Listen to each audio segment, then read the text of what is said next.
नमस्कार दोस्तों, आपका स्वागत है हमारे खबर पूरबिया यूट्यूब चैनल में। हम बात शुरू करते हैं वहीं से जहां कल हमने ख़त्म किया था। कल नेपाल के घटनाक्रम में जिस तरीके से पूरे नेपाल में आगजनी हुई, तोड़फोड़ हुआ, लूटपाट हुआ, संसद भवन को जला दिया गया, राष्ट्रपति भवन को जला दिया गया, यहाँ तक कि तनगड़ी में जो पूर्व प्रधानमंत्री थे नेपाल के शेर बहादुर देउबा, उनको घर में से खींचकर बाहर निकाला गया और उन पर जानलेवा हमला कर दिया गया, मारा गया, पीटा गया। और उसके पश्चात उनके घर के सामानों को तोड़ फोड़ करके जितना भी लेके लुटेरे भाग सके भागे, और उसके बाद से भाग नहीं पाए तो फिर जितने और सामान थे उसमें आग लगा दिया गया। पूरा का पूरा उनका मकान जल करके राख हो गया। और इसी के साथ जो वहाँ के रक्षा मंत्री थे कर्नल, उनकी पत्नी को भी जिंदा जलाने का भरपूर प्रयास किया गया। नेपाल के ही अस्पताल में जीवन और मृत्यु से संघर्ष कर रही हैं। नेपाल के उस हॉस्पिटल के जितने भी डॉक्टर्स हैं वो उनकी तीमारदारी में लगे हुए हैं ताकि किसी भी तरीके से उनकी जान को बचाया जाए। जो संसद भवन था और जो राष्ट्रपति भवन था, जहां से बैठ करके नेपाल की राजनीति संचालित होती थी, वो संचालन की जगह का पूरा सिस्टम ध्वस्त हो चुका है। नेपाल में जो भी दस्तावेज थे महत्वपूर्ण, वो सभी ध्वस्त हो चुके हैं, जल के राख हो चुके हैं।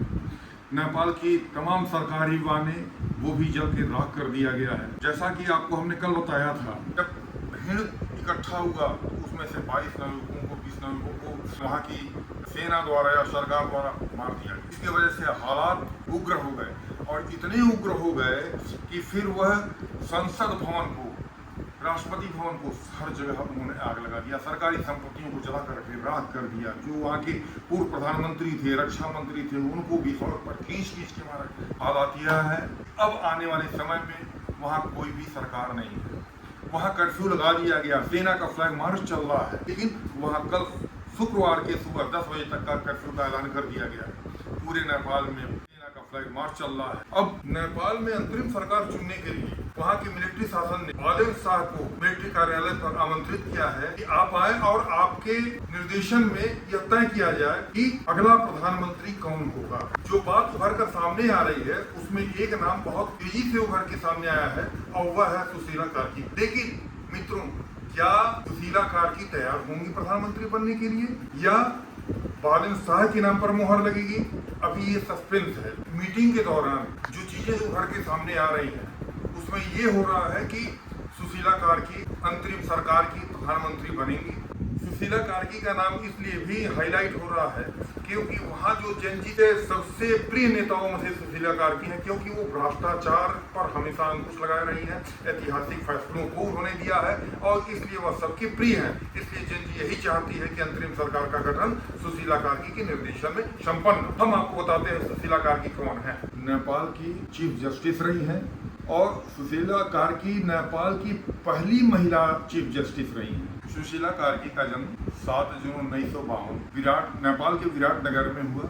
वह 7 भाई बहन थे, और उन 7 भाई बहनों में सुशीला कार्की सबसे बड़ी थी। पढ़ने लिखने में मेधावी, उनका प्रारंभिक शिक्षा दीक्षा बहुत बेहतर रहा। उन्होंने कानून की पढ़ाई करी। कानून की पढ़ाई करने के बाद उनका मल्टीप्लेक्स में सहायक अध्यापक के रूप में चयन हुआ।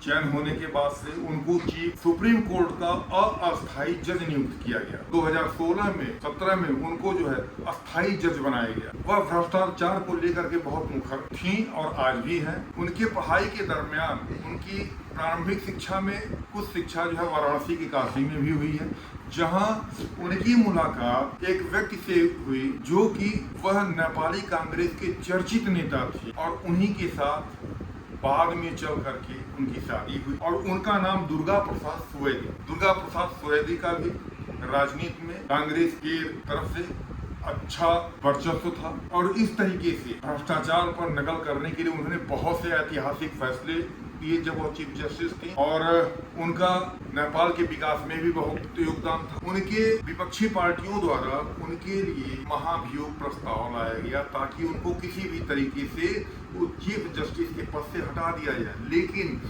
बाद में यही विपक्ष उनके लिए प्रस्ताव को वापस लिया और उनको उसी चीफ जस्टिस के पद पर कंटिन्यू किया। आज के दिन का हालात यह है, वह भी चाहती है कि नेपाल का जो राजनीति है वह इस तरीके से हो ताकि लोगों को रोजगार मिल सके, वहाँ के लोगों के चेहरे पे प्रसन्नता आ सके, शिक्षा बेहतर हो सके, स्वास्थ्य बेहतर हो सके। तो इन सभी घटनाक्रम के साथ साथ हमारे भारत के तमाम पर्यटक नेपाल में फंसे हुए हैं। हमारे उत्तर प्रदेश के मुख्यमंत्री मिस्टर योगी आदित्यनाथ ने कहा है कि जो जहां फंसा है वो वहां सुरक्षित रहे, हम उनको निकालने की भरपूर प्रयास कर रहे हैं और उन्होंने एक हेल्पलाइन नंबर भी जारी किया है ताकि वहां के लोगों को ये रहे कि हाँ, हमारी सरकार उनको वापस लेके आएगी। हमारे भाई बहन जो नेपाल में भी देख रहे हैं, जो भारत में भी देख रहे हैं, उन सभी से मेरा आग्रह है कि शांति बनाए रखें, दुआ करें कि नेपाल के जो इस समय राजनीतिक अस्थिरता है वह पटरी पर आवे और वहां शांति बहाल हो सके। और इसी के साथ इसके आगे की कड़ी हम अगले एपिसोड में